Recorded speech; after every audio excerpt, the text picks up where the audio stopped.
Okay, how to beat Knuckle Duckle. So we're going to be using Ino for some, or if not most, of our Hydra application. This is important because we need to do Electrocharged.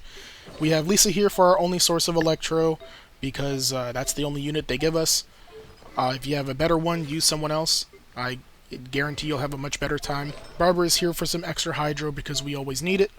And then, of course, we have Xiangling here for damage, and because she's very funny. Anyways, let's get in the fight. Alright, here we have Knuckle Duckle. So all things considered, this boss is really quite easy. There's not a whole lot to really talk about in terms of its actual moves. It's only got about 4. So it has that slam where it'll always knock itself backwards. It has a spin. It has a drop. This is the drop. It has a spin that you need to double dash or just dash out of. It doesn't really matter. And then it also has like a charging slash where it can run up at you and slash you. You just step that to the side. No big deal. That's literally all the moves that this boss has. The only other thing of note is that there is a phase where it'll go into the center, it'll do this, it'll spawn 5 ducks.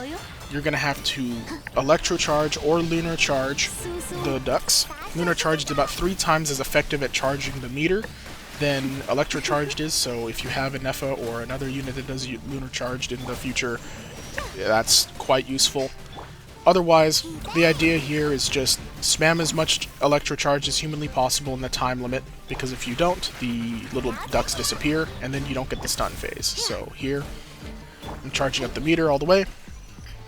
Last one goes in, and we get our nice stun phase. And that's the whole fight. There's really not much else to talk about aside from the setup that I'm running. If you have better Electro or Hydro units that have better rates of, Electro or Hydro application, I recommend that you use those. The free-to-play unit pool is a little bit limited for this boss fight, so even though it is doable, it's not very comfortable. You do have to have a lot of energy recharge on Lisa and Ino in order to do this quite comfortably. As you can see here, basically, I'm going to wait for it to do another one of these duck phases. Okay, so what I do is I do a charge attack with Barbara to get Hydro on all of them. I pop an ulti or I do a skill, it doesn't really matter on Lisa, and then I pop the Ino skill and the ulti, and that's pretty much it. That should be enough to get the Electro charged. And anyways, easy.